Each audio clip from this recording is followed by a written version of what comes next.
name is Anthony Kiplimo. I've been working in developer relations for the past 2 years at Africa's Talking. I've spent most of my time working with the developer community and kind of like creating this, trying to focus on creating an ecosystem here in Africa that's unified and easy to understand at the end of the day. Although those are very difficult things to achieve at the same time. Yeah, I'm going to be talking about the power of ecosystems. A lot of this is inspired by talks from last year's DevRelCon, where there was an interesting talk about the plea for standardizing how developer relations works, and hopefully getting this into a place where people can actually study developer relations and join a career in developer relations instead of the kind of, for a lot of us, it's kind of like a meandering that we end up going through just to become developer relations guys. I'm going to share my screen. Made a small presentation that will kind of like help visualize the ideas that I have in my mind. Just give me a second.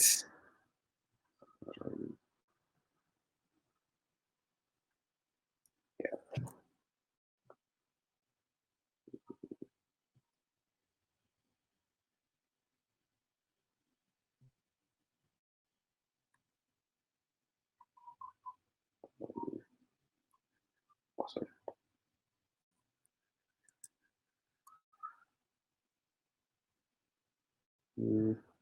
Sorry for multiple browser problems.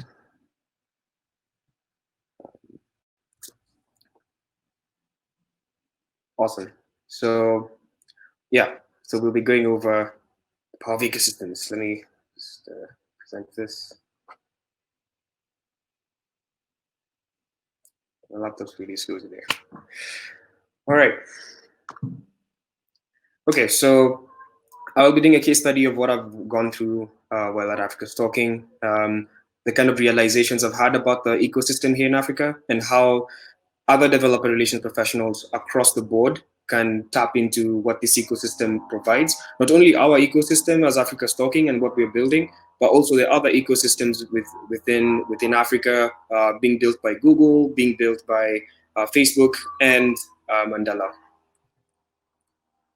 Yeah, so Africa's Talking is fundamentally an API business, and our business is mainly focused on providing telecommunications infrastructure to developers, lowering the barrier. So generally, accessing some of these things is really complicated. If you've ever tried to get anything from your telco, even just kind of contacting the reps and getting something sorted out, it's always complicated. Telcos are super massive organizations that have a lot of things going on, and for them, developers are not like a first-class citizen. They already have a first-class citizen who is each and every one of us. So for them, their focus is on that and kind of like getting customers on that front.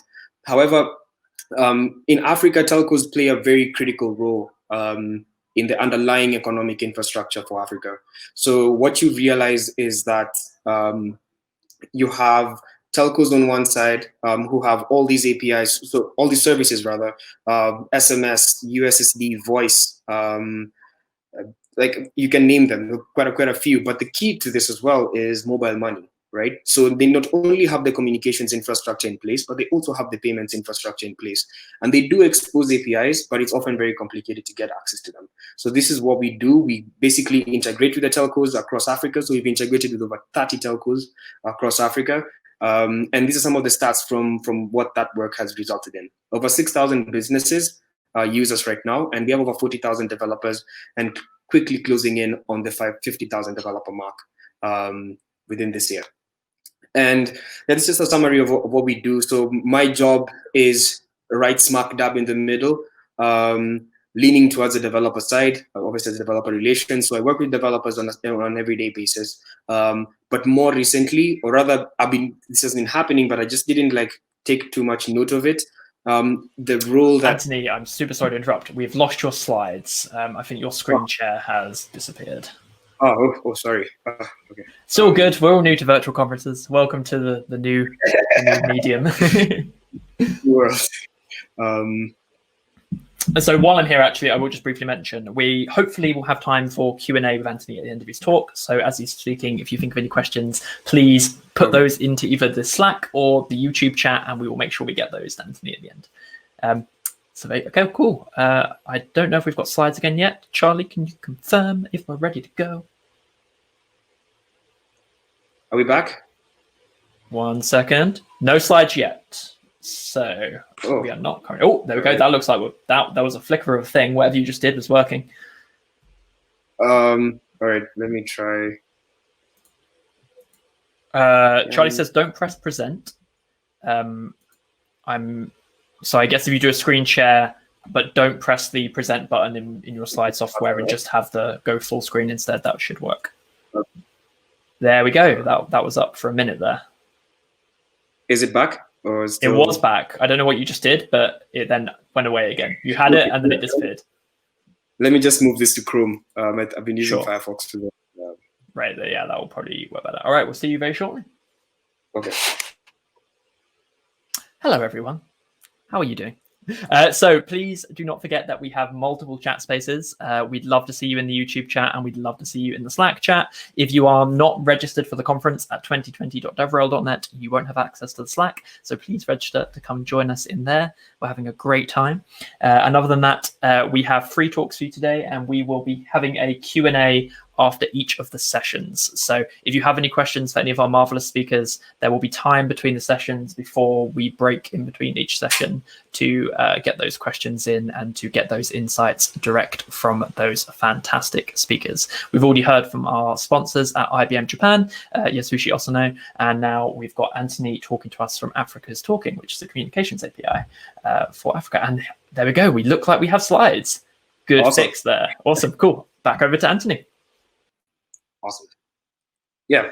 So I think I'll start by just going over, after this introduction of Africa's Talking, let's talk about the evolution of developer relations in general, as we've been, over the past couple of years, from my vantage point. So I think at Africa's Talking, we started with developer, we call it developer outreach. And it was primarily focused on events, just going for events, talking to developers. It was a very low-risk department, just pretty fun. Then moving up into developer success. So we started this is when all the metrics are coming in, and start thinking about how are we tying our developer activity to the company's growth and to the company's goals. So once we got to that level, it became developer relations for us completely about a year ago, when we started actually realizing this is not just about communities and developers and all these things, but we are trying to play a bigger game here, especially as Africa's Talking. But I think this would apply to developer relations professionals anywhere in the world, who are serving a product, that is, specifically serving a product. And there were two things that stood out for me by the close of last year. We have this amazing community of developers available to us, and we're working with every single day. And what we're basically doing is evangelizing a product to the community and hoping that they can provide feedback, they can use the tools for whatever they need. Because anyway, the product actually serves a need. But the fundamental question, especially for us, for the sub-Saharan market, has been a question of, what does this mean, right? Okay, cool, you'll have 150,000 developers, 1 million developers on your platform. It means the success of the product. But are we tying the circle in completely? From these 3 orange circles, which are smaller than the big one, we needed to figure out the 2 smaller circles could not fill the bigger circle. So the last piece that I at least from my analysis of the ecosystem, is economic opportunity. So what's clear to us, and what's very, very has become very apparent in the past couple of years, is that as much as we can run all these events and we do all these cool things, it doesn't matter if your company is growing and your developers are not really benefiting from from your APIs or from the activities that you're doing? Are you simplifying life for them? Are you creating new opportunities for them? Or are you just hogging all the attention and going ahead with your day-to-day business? So this is something that for us, especially at Africa Stalking, we've always been focused, our CEOs always focused on the idea that we need to create win-win situations for everybody. Now, because of the Corona situation, it accelerated a certain process that was happening, but at a very slow rate in Sub-Saharan Africa. And what was basically happening was that we had an increase in the number of developers in general, but we did not have an increase in the number of businesses that were undergoing digital transformation. So what was happening is that there's an oversupply of developers and a really tiny demand for from the business side. So what we decided to do is start thinking about how do we accelerate this, right? Like how do we accelerate the growth of digital transformation in Africa, so that we can supply the developers with the tools. This business. So the thing is, businesses. So and this is where I'm basically heading to. So we have multiple people on our platform. The core people that we clearly identify is telcos. As Africa Stalking, we work with telcos to provide their APIs at a much cheaper cost.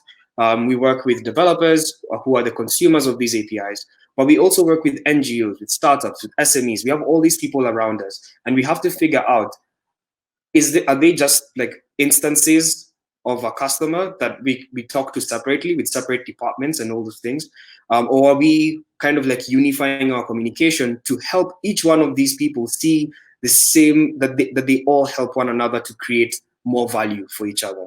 So that's fundamentally the goal that we've been trying to kind of like tap into.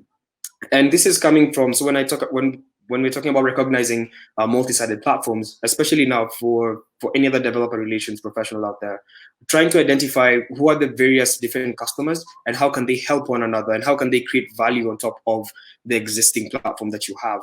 A lot of the ideas that I'm sharing today come from a book called Matchmakers by the Harvard Business School, which is it's a really exciting book for me. Just realizing that there's so many opportunities that lie within the products that we create every single day. Now, recognizing that we're multi-sided platforms changes how developer relations. Not that it fundamentally changes what developer relations is, but it enhances the existing work that we do. Our focus on humanity, on community, on making sure, on representing the ideas that our brands hold on to, as well as creating. It now advances into a space where we're creating opportunity for not only the developers, but the businesses, the NGOs. We are helping them explore new areas that they could innovate in and become a lot more efficient in.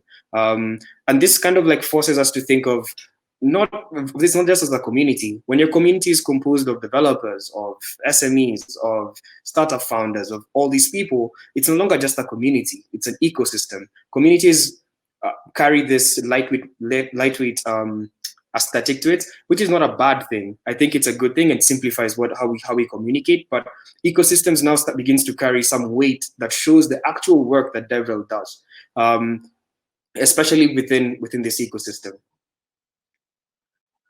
And the fundamental thing that has changed over time is that developer relations is playing a critical role in regards to skills that empower the ecosystem itself. So the technical skill to help the developers easily integrate into the various services that you have, or we have. We also have business development. So kind of talking to businesses about these SMEs and businesses about how they can leverage our APIs to actually to make the shift. Because what we noticed is while running events, we'd have like an interesting mix of people. It would be a developer event where we'd be talking about APIs, we're talking about technical stuff, but we'd still find businesses coming to the event, not because they want to become developers themselves, but they are looking for talent. They're looking for people to help them actualize the efficiencies and the features that they want to see on their existing product, or they want to build something new. And they don't know where to find this talent. So talent management becomes another interesting role within our developer relations, where you have access to all these developers. You talk to them every single day on Slack, on Facebook, on Twitter, and you're doing all these things. But now the the question becomes: are we giving them? Are we like offering them up um, to the business community so that they can actually, we can create now new opportunities for both the developer and the business. And I think it's a fascinating space to be in, kind of like thinking through what the future of businesses in Africa look like as well, because at the end of the day, the business models adopted here are slightly different, because they're a lot of them are going to be very, in the next couple of years, be very focused on mobile money. A lot of the people around here are still in banks, and they don't have much, like too many bank accounts, or even much money to put in a bank account in the first place. So like for them, this is their way out. In many ways, the services that the business provider are way out, and these services are often powered by the developers. So this becomes like an interesting circle of value that we need to drive, especially in the sub-Saharan market.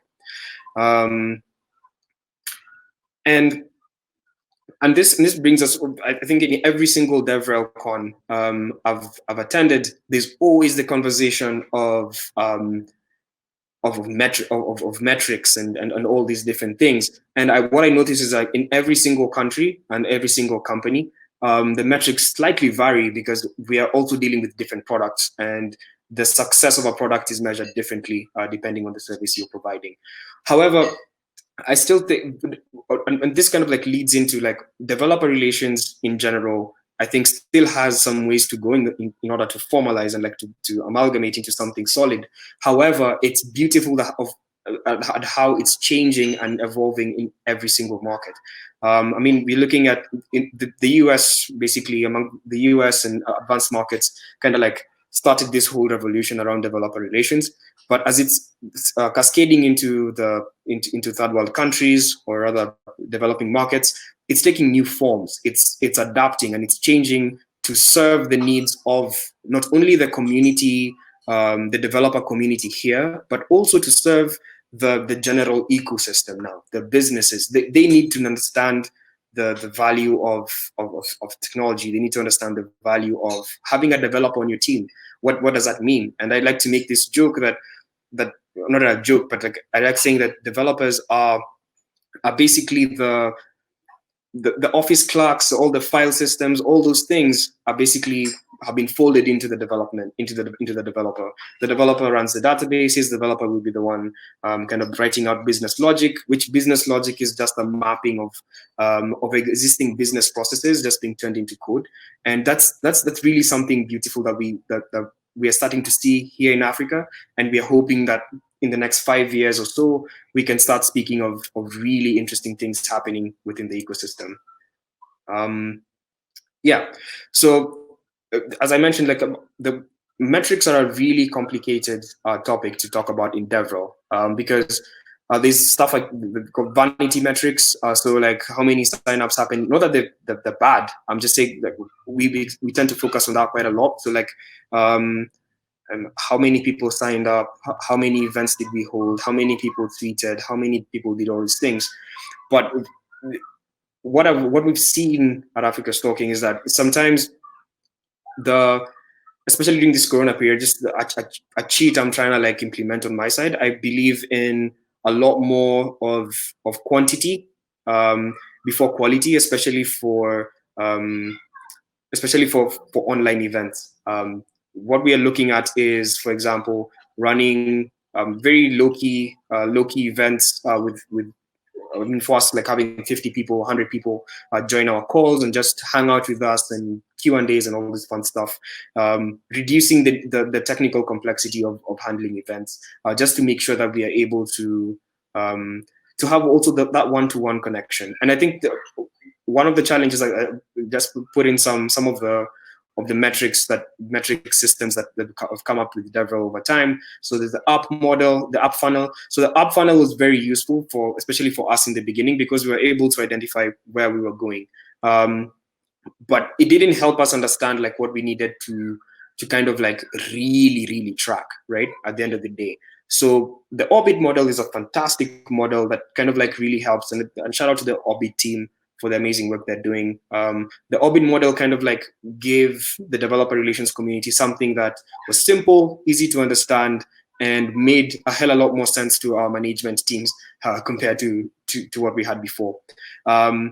Now the question is, I think where the Orbit team has taken us is a place where we need to also ask ourselves a bit more harder questions around like how do we really tie in what we are collecting from something like the Orbit model and tie it into like existing metrics within our organizations and try to tie those in together so that we can have a clearer picture of the value of developer relations. I think this is really useful for companies that are probably, so I can just off the top of my head, I see like looking at like Google's team and a lot of these bigger companies, it's much easier for them to kind of track directly measure developer activity in relation to the health of their product, and kind of like getting to that point where you have this very delicate equilibrium between revenues and company growth and company goals with developer relations metrics that can begin to start showing a lot of interesting things over time. We are working on our own internal stuff called Africa's Talking, and hopefully once we are able to kind of like cement our ideas, the next DevRel on Earth will, for me, I'll just be talking about what that means for us. Yeah, so like for developer relations in sub-Saharan Africa, this is the fundamental goal, the making of a digital Africa. I think walking into 2020, despite Corona and all these things, in fact, I think Corona has become a catalyst into the digital transformation of Africa in general. And I think developer relations plays such a massive role in this through educating not only developers, but businesses, governments, telcos. I think developer relations role in this ecosystem is going to be very, very fascinating, basically due to the idea of community. So it all boils down to one thing, that being community focused and being focused on how many developers we're able to help, how many developers are we able to give opportunities, how many developers actually understand what they're doing in the first place. I think that stemming from that, a lot of beauty will come out of it, and I'm looking forward to seeing there are a lot more younger teams coming up in the ecosystem. So Google has a really young team, a couple of new guys who've been doing some amazing work over the past year or two. Yeah, Andela doing some really cool stuff, helping our communities. At Africa's Talking, we're always focused on providing developers with opportunities and teaching as much as we can.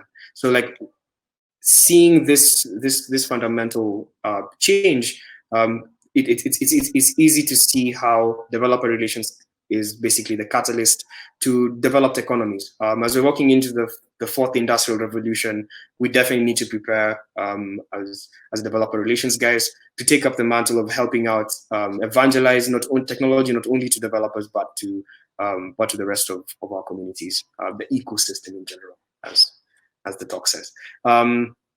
Yeah, so just some final thoughts in Q&A. Just kind of like thinking through, as I was preparing for this talk, just thinking about where developer relations should be on the map. I think for so many companies, I mean, there are very few companies that are still running developer relations in sub-Saharan Africa. Not that many, countable probably with both my hands. But I think there's a very big opportunity for young people to take up roles within the developer relations kind of like fold, whether it's community management, evangelism, technical writers. There's so many things that could happen, so many opportunities that kind of open up within the developer relations space that I think not only serve the role of helping companies evangelize their products, but also serving a greater good. And I think that should be something to take away from the work we do every day, that we don't just serve our companies, but we'll serve a much greater good at the end of the day that we should all be proud of as developer relations professionals. Awesome. Thank you so much, Anthony. That was great. So as you said, we have time now for Q&A. So we'll open up the floor for any questions in our Slack, and we'll, bearing in mind a little bit of a delay in the round trip between us speaking and the footage hitting YouTube, we'll give it a couple of beats to see if any questions pop up. So if you do have any questions for Anthony after that wonderful talk, please drop them into our Slack. And because we're feeling generous, if you aren't on the Slack, we'll take a couple from YouTube as well. All right. So in the meantime, I have a question for you. So you mentioned whilst you were talking about the ARP framework and the orbit model, that there was some things that you were working on internally as like your iteration on those models. Is there any particular? I'd love to hear a little bit more about that and what in particular like you're changing about the orbit model or what you're looking to expand. Yeah. So I think the difference, the thing with the orbit model is when I got the Airtable template, what I loved about it is it's very modular and you can add in your own activities like that. So I think the first step that we took towards customizing it was adding our own special events that we think developers can take. So we run beta programs. Those are currently ongoing and they're using that as one of the activities. Has this developer one client and things like that. And then the second thing that we did is asking ourselves the question: can we add a new row into the members template that has usernames? So when people come for events and we identify them, we ask for their usernames on our platform. Right. We are able to tie that with data from our own platform. We already have some data scientists working on a couple of things. We want to tie that data together and say like, okay, we're running events. We're getting this kind of people from our events. What are they actually do? Are they actually providing revenue? What's their customer lifetime value? And right. And we're starting to see a little bit more traction in regards to even the management appreciating the change from a very from a vanity metric perspective now to like hardcore metrics. Like, okay, you've run 10 events this quarter. We are seeing certain changes and certain very unique things happening. Can you explain to us why these things are changing and things like that? Cool. I think it's pretty cool. Yeah. Right. Yeah, those are both really great additions. We've definitely, in using the orbit model, had that challenge of linking our event attendees with their online identities in our Discord. So that's super great idea. And the other question I had for you, I can see someone typing in Slack, so if that's a question. But the other question I had for you is you ended there on a great call for action and kind of voicing the opportunity for young people in African countries to get into developer relations.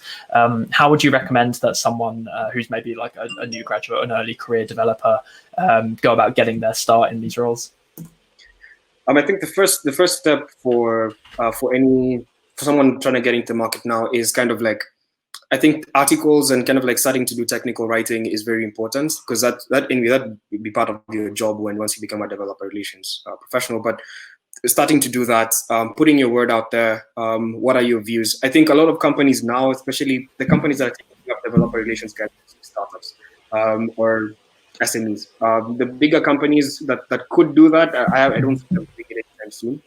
So putting that word out there that you know what you're talking about, just putting yourself out there. I think that's the best way, because awesome. I think one of the challenges for developers here in Africa especially is that they do such awesome work, but they don't expose themselves to global channels. So they are known as awesome in their countries, but no one else knows about them. Sure. So we need those stories.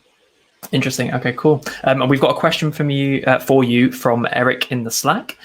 He says, as someone who hasn't used any specific developer relations model, why would you reach for any of these models? And I assume he's talking about the Orbit versus model from the metrics. Yeah. So I think for us, it was the race to standardize, right?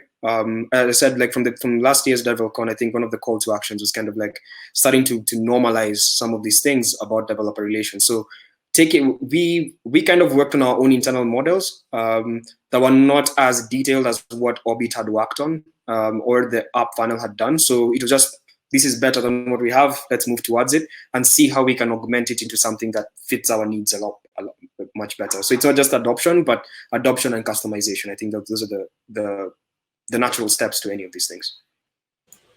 Wonderful. Cool. Awesome.